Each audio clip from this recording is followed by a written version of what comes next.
En France, il existe une collecte industrielle des huiles de friture destinée à des usines d'estérification pour réintroduire ensuite ce nouveau produit à hauteur de 7% dans le diesel.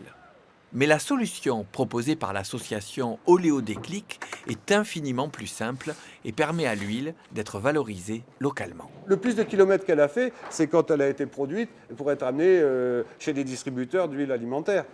Mais après, une fois qu'elle est utilisée, là, on a fait une collecte que vous avez suivie, on a dû faire 12 kilomètres. Et on a ramené 200 et quelques litres. Ce n'est pas encore énorme. On espère qu'à terme, on fera plusieurs collectes comme ça, en ramenant 500 litres à chaque fois, quoi. En un mois, l'huile va être valorisée pour pouvoir servir de carburant dans des chaudières. C'est principalement le temps et les décantations successives qui vont permettre au processus de recyclage de s'effectuer. L'huile arrive grosso modo par ici, elle tombe dans le fond, elle remonte, il y a un trop-plein, elle refait le même parcours ici. À quoi ça sert ça? Ça permet de déshydrater l'huile, d'enlever l'eau au maximum. Et on arrive, en fait, entre l'amont et l'aval de ce système, on perd 50% d'eau. Une fois qu'elle est là, cette huile-là, elle est repompée par cette vaillante petite pompe doseuse. L'huile arrive, elle est filtrée, et puis elle tombe là-dedans. Et puis quand ça s'est plein, on remplit nos autres cuves, et puis voilà, quoi. En plus de valoriser un déchet, le carburant végétal possède des avantages sur l'hydrocarbure, notamment pour les particules fines. Quand il y a combustion, il y a émission de gaz à effet de serre, le CO2 et l'azote. Sur le CO2, on a des proportions équivalentes. La différence, c'est que c'est un CO2 d'origine végétale. Ensuite, sur l'azote, on est sur des quantités bien moindres à ce que dégage le fioul. Et après, c'est surtout sur les particules fines de métaux lourds. Là, il n'y en a pas. Tout simplement, il n'y en a pas. Malgré tout, il restait quelques problèmes à régler pour utiliser l'huile dans des brûleurs polycarburants de chaudière, et c'est l'association Chauffe-ma-frite qui s'y est collée. Puisqu'on réussit à faire marcher des voitures diesel à l'huile, notre ambition a été à un moment donné de dire on va essayer de faire des brûleurs à huile avec la même fiabilité que les brûleurs à fioul.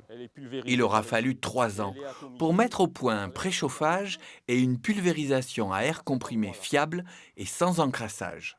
Reste pour les clients à avoir la quantité d'huile nécessaire. C'est la première question qu'on leur pose. Est-ce que vous avez suffisamment d'huile? Souvent la réponse c'est oui, j'ai un collègue qui a un restaurant, il me donnera l'huile. Oui, pour chauffer une maison, il faut entre 1500 et 1800 litres d'huile ici, dans le Midi. Moi, chez moi, il me faut 1800 litres d'huile par an. Ce n'est pas un restaurant qui suffit. Voilà, il faut avoir une collecte qui permet de récupérer au moins 1800 à 2000 litres d'huile par an. Voilà. Donc, tous les gens à qui on a vendu des brûleurs pour l'instant, c'est des gens qui, au départ, avaient déjà des petites collectes et roulaient et utilisaient cette huile dans leur voiture et qui ont étendu l'usage de ces collectes pour chauffer leur maison. De son côté, Oléodéclic favorise également l'utilisation en chaudière. 1 litre d'huile que tu vas mettre dans ta voiture va être moins bien valorisé que s'il passe dans une chaudière et qu'il chauffe ici, par exemple, 20 personnes ou 30 personnes, quoi. Hein. Donc on va justement privilégier les usages qui vont être le plus efficaces énergétiquement parlant, quoi.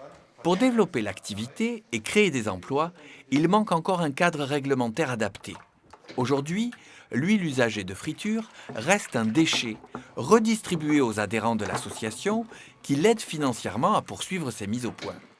Pour devenir un produit commercialisable, l'Assemblée nationale doit traduire les recommandations de la Commission européenne. On peut imaginer que dans les 18 à 24 mois qui viennent, on aura un cadre légal qui nous permettra de sortir notre déchet du statut de déchet pour passer à un statut de biocombustible.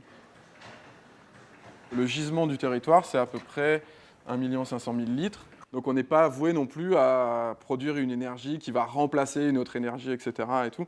L'idée, c'est vraiment de trouver 3 ou 4 ou 5 gros équipements et de travailler en intelligence avec les personnes qui ont la gestion de ces équipements.